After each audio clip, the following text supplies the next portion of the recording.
हमारे अपने शहर मालेगांव में sell zone mobile repairing institute 2 महीने में कंप्लीट मोबाइल रिपेयरिंग की ट्रेनिंग, एडमिशन ओपन। अपना सुपरमार्केट शॉप नंबर 107 और 108 आगरा रोड मालेगांव। 14 के असेंबली इलेक्शन के बाद से जब मैं एमएलए बना था तो कई लोग मेरे सामने हारे और कई लोगों का दिमागी संतुलन खराब हो चुका था और औरंगाबाद के पड़े गांव में कादरी डॉक्टर के पास से इलाज चल रहा था, ये बात भी हमको मालूम है। शायद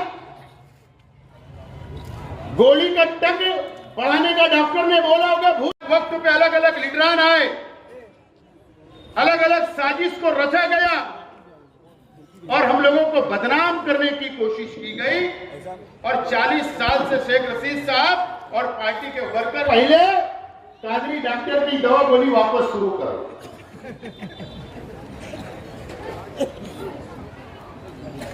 जाके मालूमात ले लो, झूठ नहीं बोल रहा हूं।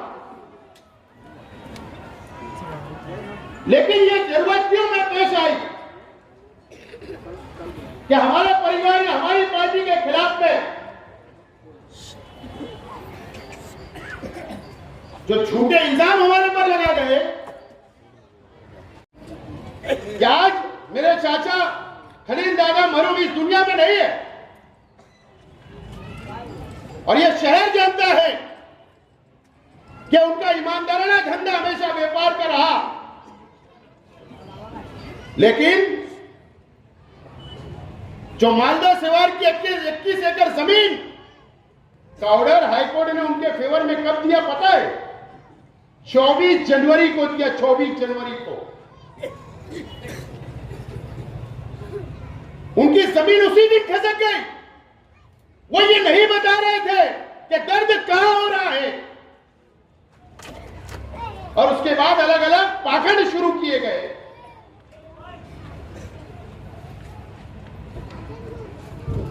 अलग अलग बातें की गई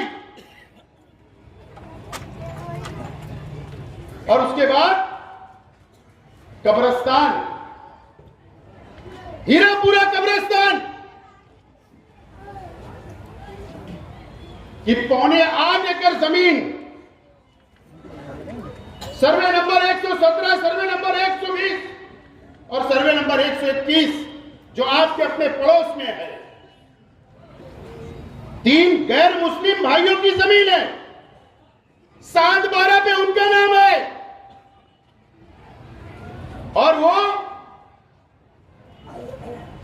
कब्रिस्तान के लिए कारपोरेशन ने इसको रिजर्व किया है। उसके ऊपर एक भी घर नहीं बन सकता, एक भी गटर नहीं बन सकती, रोड नहीं बन सकता। कारपोरेशन उसको खरीद कर नया कब्रिस्तान तामीर करने वाली है। शेख रशीद साहब ने कारपोरेशन में उसका ठहराव मंजूर किया कि यह जमीन खरीदी जाए, वहां नया कब्रिस्तान बने। लेकिन कुछ लोगों को लगाकर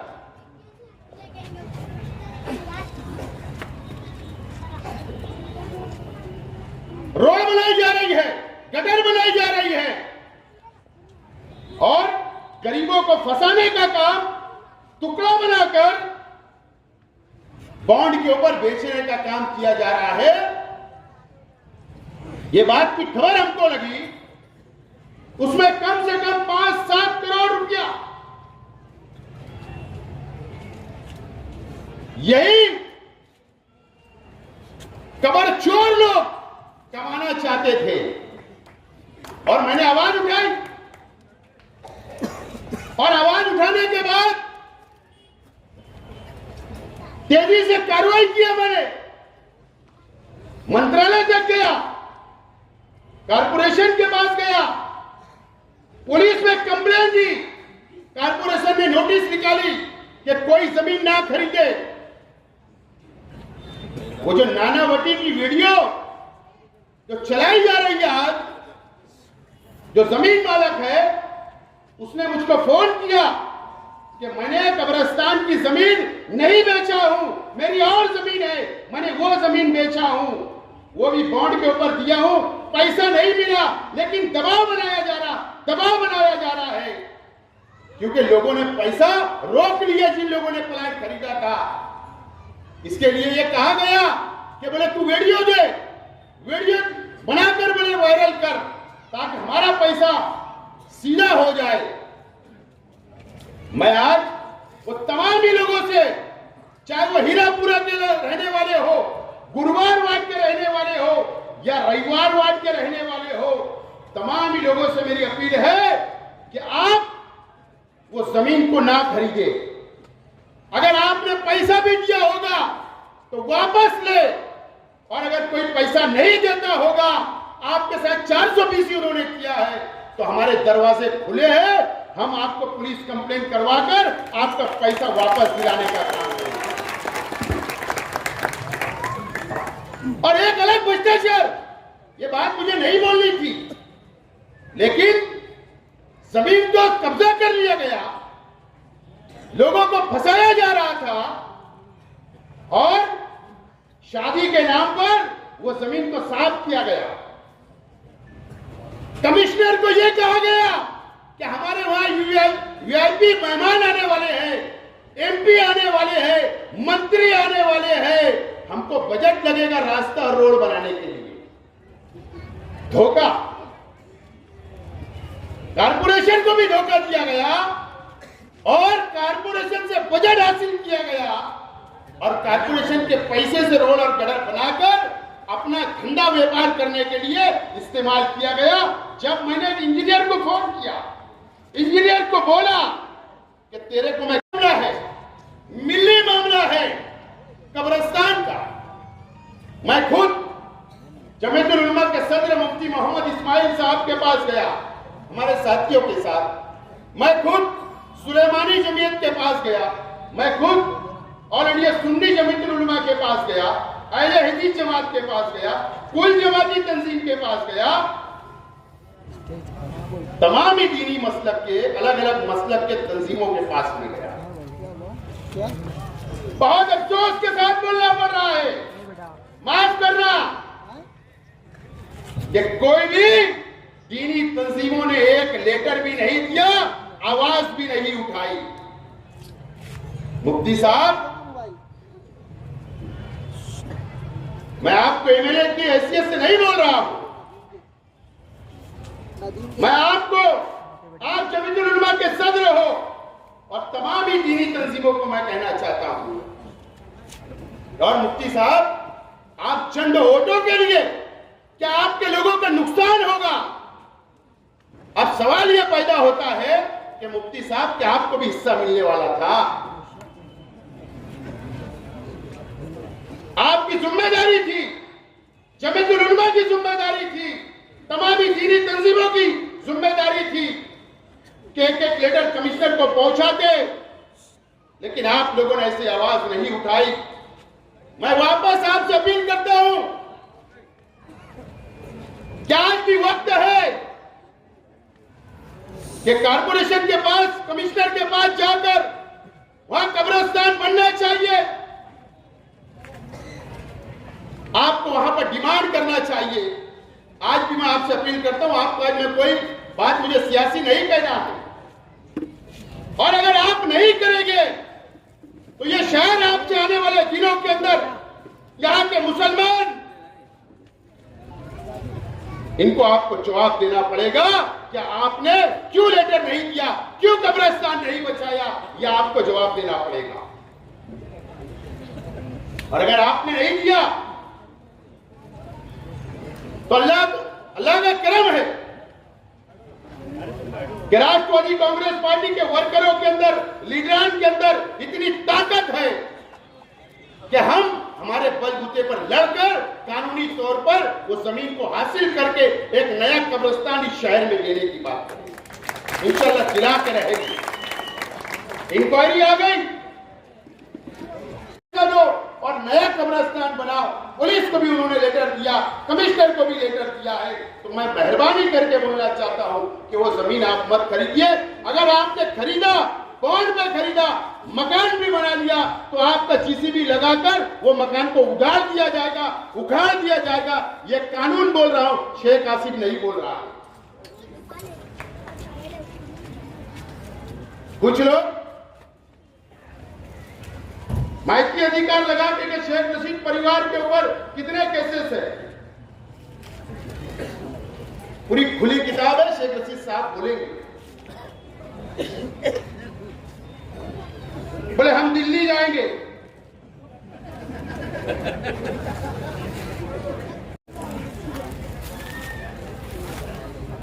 पड़गा के अंदर कौन फरार है? थाना जिले के पड़गा भिवंडी के पास जो पड़गा गांव है, वहां के पुलिस स्टेशन से कौन फरार है क्या हमको नहीं मालूम है? कि पालघर के पुलिस स्टेशन से कौन फरार है क्या हमको नहीं मालूम है? वहां का सागर पाटिल पीआई तुमको नहीं ढूंढ रहा कि ये हमको नहीं मालूम है? पुणे डिस्ट्रिक्ट के चाकन शहर के चाकन पुलिस स्टेशन के अंदर किसकी गाड़ी जमा है और कौन फरार है कि हमको नहीं पता है। सब मालूमात रखता हूं।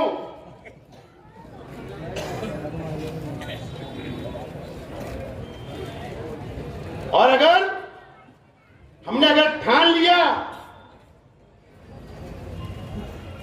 तो शहर के अंदर रहना मुश्किल हो जाएगा, इतनी पुलिस ढूंढेगी।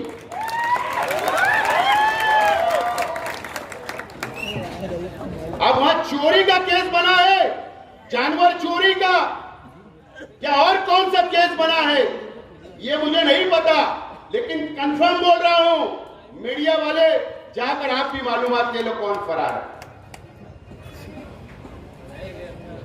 सब मालूमात रखता हूं। दिल्ली ना, हम दिल्ली से डरते और ना महाराष्ट्र की हुकूमत से डरते हैं।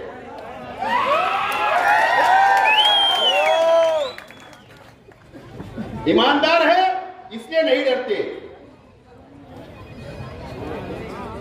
लेकिन अब मैं दिल्ली जा रहा हूं, ये मुझे नहीं पता कि पशु संवर्धन डिपार्टमेंट कहां है, जो जानवरों का डिपार्टमेंट होता, मुझे नहीं पता है क्या?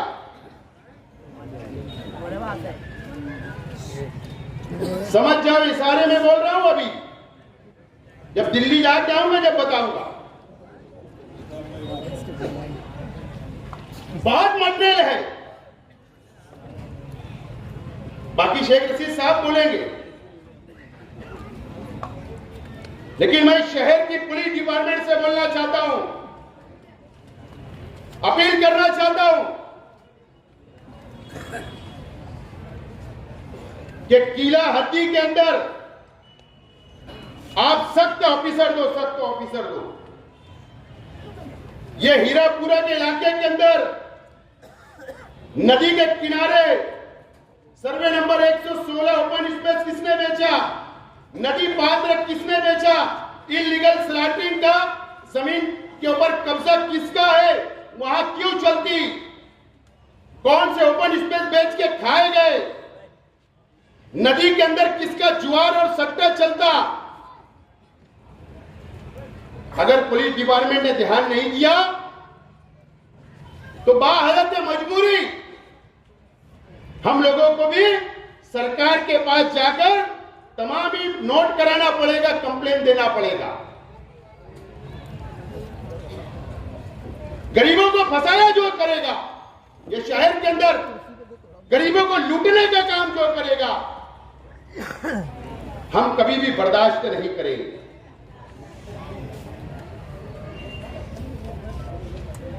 बस ज्यादा वक्त नहीं लेते हुए, लेकिन शहर की दीनी तंजीमों से मेरी अपील है कि मैं जब आया था आपके ऑफिस में या जब मैं आपके पास आया था तो सियासी चश्मा उतार कर मैं आया था, लेकिन मुझे नहीं पता था कि आप सियासी चश्मा पहन लोगे। अगर आप बोलते, उसी वक्त बोल देते मुंह पर तो मैं भी सियासी बातें करता, लेकिन दुनिया गोल है, सबको मिलना पड़ता है, एक दूसरे के काम होते हैं, यह हमारा काम नहीं है। अल्लाह ना करे कि आपके सामने हमको झुकना पड़े, अल्लाह ना करे कि आपके आगे हाथ फैलाना पड़े, ना हमारे वर्करों को, ना शहर को। लेकिन आपकी जो जिम्मेदारी है, आपकी मिली जिम्मेदारी है, आप दीनी तंजीमों के जिम्मेदार हो, आपकी ज्यादा जिम्मेदारी है शहर की, कि आपको कब्रिस्तान के लिए आवाज उठाना है। और वो भी मुसलमान बेच के खा रहे और आप खामोश हो। मैंने कहा इससे पहले कि वसई विरार के अंदर कब्रिस्तान बन रहा था, तामीर हो रहा था, वहां पर हिंदू फिरका परस्त तंजीमों ने जाकर तोड़ फोड़ कर दी, मोर्चा निकाला और वो कब्रिस्तान का काम रुकवा दिया। और यहां पर मुसलमान बेच के खा रहा है और आप खामोश हो। ये बहुत अफसोस की बात है शहर के लिए। मस्जिद और मीनारों का शहर, हमको गर्व है, फख्र है हमारे शहर पर, लेकिन आपकी खामोशी के ऊपर अफसोस है। ये बात आपको याद रखना चाहिए। ये उस जमीन के ऊपर नहीं बन सकता। हम लोग खामोश हो जाएंगे, या आप ये ऐलान कर दो कि भाई ये तहरीक राष्ट्रवादी ने नहीं चलाना, शेख परिवार ने नहीं चलाना, हम उसके लिए भी तैयार हैं कि अब ये तहरीक आप चलाओ, लेकिन कब्रिस्तान बनना चाहिए। और इसके लिए हम लोगों को जो करना पड़ेगा हम लोग कर गुजरेंगे। मैं कारपोरेशन के कमिश्नर साहब से कहना चाहूंगा, कारपोरेशन के कमिश्नर साहब से, कि आप गेंद आपके पाले में आ चुकी है। गवर्नमेंट ने, कलेक्टर साहब ने, पुलिस डिपार्टमेंट ने गेंद आपके पाले में डाल दी। अब आपको जमीन मालक को बुलाना है जिनके नाम पर 7/12 है, खरीदी करना है, सौदा करना है, उनको पैसा देना है और वहां का अतिक्रमण निकालना है। और अगर कमिश्नर साहब ने अगर ऐसा नहीं किया, कारपोरेशन ने ऐसा नहीं की, तो फिर दीनी काम है, सवाब मिलेगा। और रमजान लग रहा है, 1 का 70 है, तो 1-2 रोजा हम कारपोरेशन में भी खोल सकते, नमाज भी वहीं पढ़ सकते, अफ्तार भी वहीं करेंगे।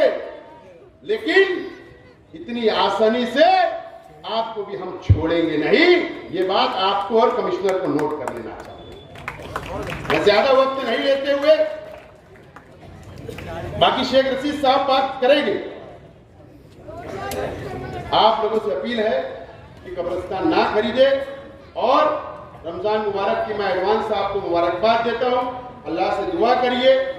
खास तौर पर यहाँ पर आज जोराब सेठ की कमी महसूस हो रही, जो आज हमारे बीच में नहीं है। अल्लाह उनकी मग़फ़िरत करे, उनकी जन्नत फिरदौस में आला साला मुकाम अता फरमाए, और तमाम ही महरूमीन इस शहर के जो लोग गए उनके लिए भी मग़फ़िरत की दुआ करता हूँ। शुक्रिया, खुदा हूँ मैं, आस्तीन में मेरी जो भी सांप होता है। चौथे मिसरे पर आप बोलेंगे, कौन मुझको डसता है उसको जानता हूँ मैं, आस्तीन में मेरी जो भी सांप होता है। तुम मुखालिफों को बस जाके इतना बतला दो, उम्र कोई हो लेकिन बाप बाप होता है। जोरदार तालियों से आपके हमारे महबूब।